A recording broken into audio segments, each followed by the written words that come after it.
இந்த பொள்ளாச்சி சம்பவம் தமிழ்நாட்டில் இன்றைக்கு எல்லோரையும் அதிர்ச்சிக்கு உள்ளாக்கி இருக்கிறது.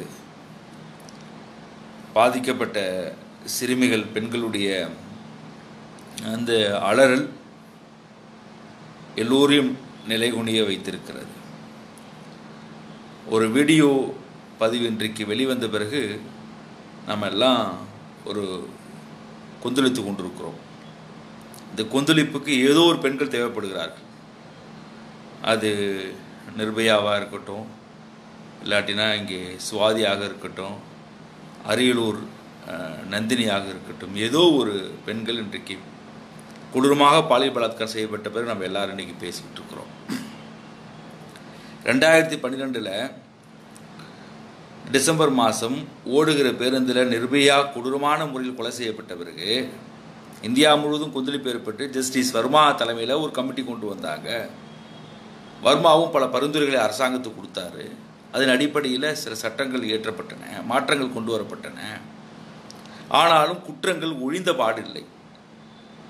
அதுக்கு நான் முக்கியமாக சார்ஜ் பண்ணுறது காவல்துறையை தான் சார்ஜ் பண்ணுறேன். பெண்கள் இது மாதிரியான ஹராஸ்மெண்ட் கேஸ் அப்படின்னு பார்த்தீங்கன்னாக்க ஆயிரக்கணக்கில் பதிவாகுது. ஒவ்வொரு ஆண்டும் 7000 வழக்குகள் தமிழ்நாட்டில் மட்டும் பதிவு பண்ணப்படுது. செக்ஸுவல் ஹராஸ்மெண்ட் கேஸில் பார்த்தீங்கன்னா 7% கூட தண்டனை கிடைக்கிறது கிடையாது.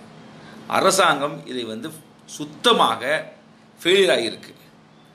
இந்த மாதிரியான குற்றச்சாட்டுகளை புலன் விசாரணை கண்டுபிடிக்கிறதுல திறனற்று போய் அரசு இருக்கிறது. அந்த குற்றவாளிகள் மீது வழக்கு பதிவு செய்ததாக இருக்கட்டும், தண்டனை வாங்கி கொடுப்பதாக இருக்கட்டும், உரிய முறையில் சார்ஜ் ஷீட் ஃபைல் பண்ணுறதா இருக்கட்டும், இதெல்லாம் அரசாங்கம் தோற்று போயிருக்கிறாங்க. இந்த குற்றவாளிகளுக்கு கூட இன்றைக்கி குண்டாஸ் போடுறன்ற ஒரு கண்துடைப்பு தான் பண்ணுறாங்க.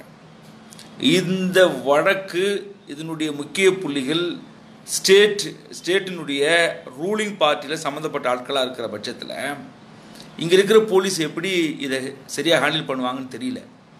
இது என்ன செஞ்சுருக்கணும், சுப்ரீம் கோர்ட் இல்லாட்டா நம்ம சென்னை ஹைகோர்ட் தலைமையில் ஒரு சிபிஐ என்கொயரி தான் இதுக்கு தீர்வாக இருக்க முடியும். குறைந்தபட்ச தீர்வு. இங்கே இருக்கிற போலீஸ் நாங்கள் அரெஸ்ட் பண்ணியிருக்கோம் இல்லை குண்டாஸில் போடுறன்றதெல்லாம் கிடையாது. ஏன்னா இது ரொம்ப நாளாக நடந்துக்கிட்டு இருக்கு. இதனுடைய நெட்வொர்க் பரந்துபட்ட விரிந்துபட்ட அளவில் இருக்கிறது. அதனால் இது முழுமையாக விசாரணை பண்ணணும் அப்படின்னாக்கா இதுக்கு சிபிஐ விசாரணை ரொம்ப ரொம்ப தேவை. ஒன்று. ரெண்டாவது, நேஷ்னல் விமன் கமிஷன் என்ன பண்ணிட்டு இருக்காங்கன்னு தெரியல. எப்போ தமிழ்நாட்டில் எவ்வளோ பிரச்சனை இருக்குது. பல்லில்லாத பாம்பாக டெல்லியில் அந்த நேஷ்னல் விமன் கமிஷன் உட்காந்துக்கிட்டு அமைதியாக இருக்கிறாங்க, சைலன்ஸாக இருக்காங்க. ரொம்ப அவமானமாக இருக்கிறது. ஒரு புத்தகம் இருக்கிறது, engaging with the criminal justice system சொல்லி, a guide for survivors of sexual violence. ரொம்ப அருமையான புத்தகம் இது. இது அரசாங்கம் இந்த புத்தகத்தை ஃபாலோ பண்ணணும். இந்த புத்தகத்தில் ஒரு அரசு அதிகாரி எப்படி நடந்துக்கணுன்றதெல்லாம் இருக்குது. இது எதுவுமே தமிழ்நாட்டில் நடத்தப்படலை. அதான் அதில் வெக்கமாக இருக்குது, வேதனையாக இருக்குது. இன்றைக்கி அதில் நிறைய பொலிட்டிக்கல் ப்ரெஷர் இருக்குது. எல்லாரும் பெண்களும் பார்த்தா சராசரி ஏழை எளிய பெண்களாக இருக்கிறாங்க. எப்படி துணிச்சல் வந்துச்சுன்னு தெரியல. அதோட குற்றவாளியுடைய நெட்வொர்க்லாம் உட்காந்து நேற்று இரவு பார்க்குறேன். எவன்லாம் ஃப்ரெண்டாக இருக்கிறான் அவனுடைய லிஸ்ட்லாம் எடுத்து பார்க்கும்போது பெரும்பாலும் சாதிய சக்திகளாகவும் மத அடிப்படை சக்திகளாக தான் அந்த கும்பலில் இருக்கிறான். வெளியில் எல்லாம் இதில் வேறு தேசபக்தி சில பேர் அந்த முக்கிய குற்றவாளி ஒருத்தவன் தேசிய கொடி வச்சு நிற்கிறான்.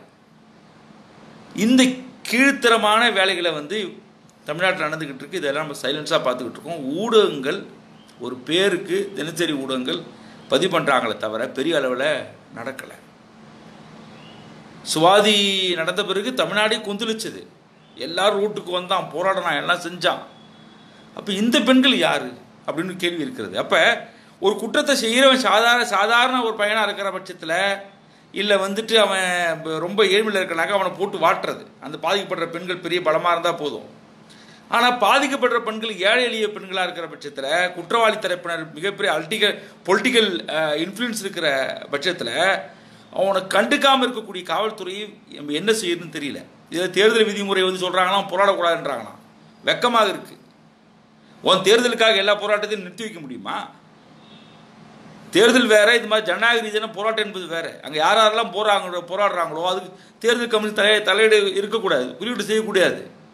எதிர்கட்சிகள் இது பலமாக குரல் கொடுக்கணும். சிவில் சொசைட்டி இது பலமாக குரல் கொடுக்கணும். அப்படி இல்லாமல் போச்சுன்னா இது தொடர்ந்து இந்த மாதிரியான வன்முறை நடந்துக்கிட்டு தான் இருக்குது. ரெண்டாவது சொல்கிறான், பெண்கள் இப்படி தான் இருக்கணும் வகுப்பு நடத்த ஆரம்பிக்கிறான்.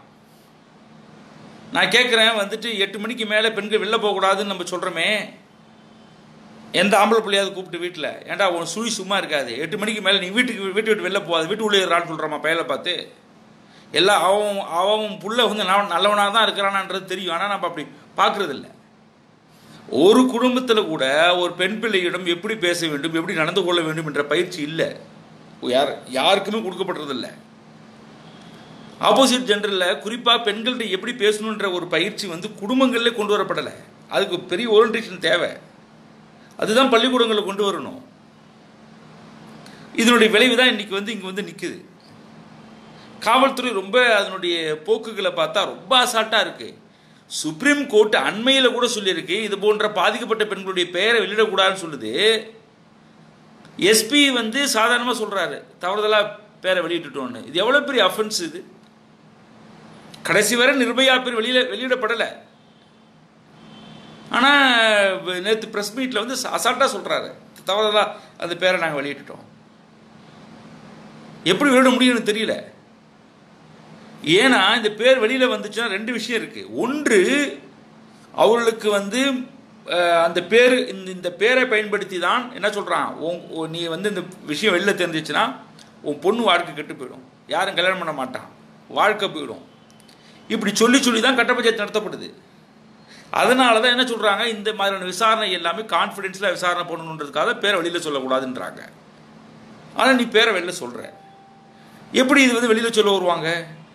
ஏற்கனவே அவங்க ஏழை எளிய பெண்கள், கிராமப்புற பெண்கள், அவர்களுக்கு எந்த விதமான ஆதரவும் இல்லாத ஒரு சூழ்நிலையில் இது சாதாரண எஸ்பி சொல்கிறாரு.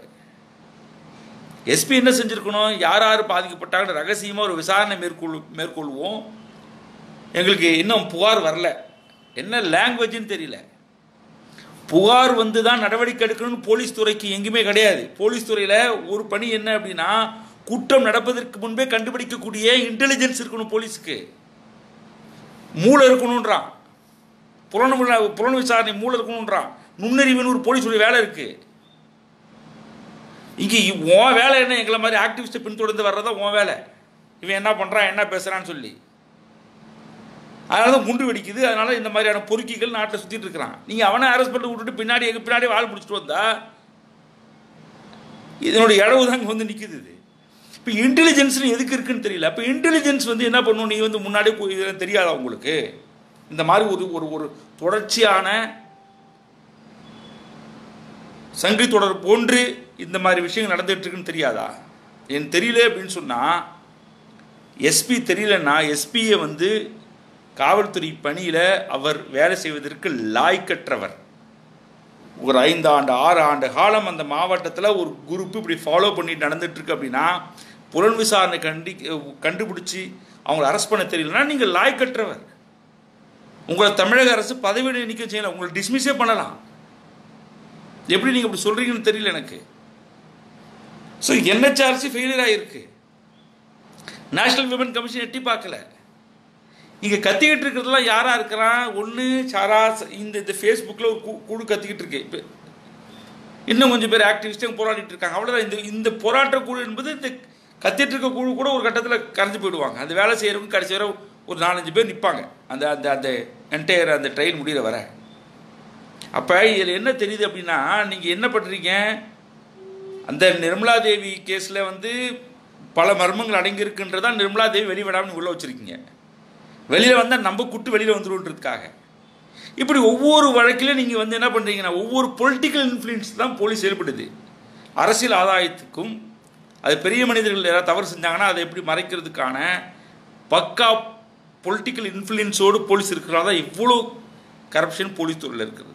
இது எல்லாம் சரி பண்ணாமல் நம்ம எப்படி சரி பண்ண முடியும்னு தெரியல இது. ஸோ இந்த மாதிரி காலகட்டத்தில் சுவமோட்டோ அடிப்படையில் நீதிமன்றமே தலையீடு செய்து இது விசாரணை செய்யணும். இல்லாட்டினா இந்த மாதிரி போக்குகள் தான் அதிகரிச்சுக்கிட்டு இருக்கும்.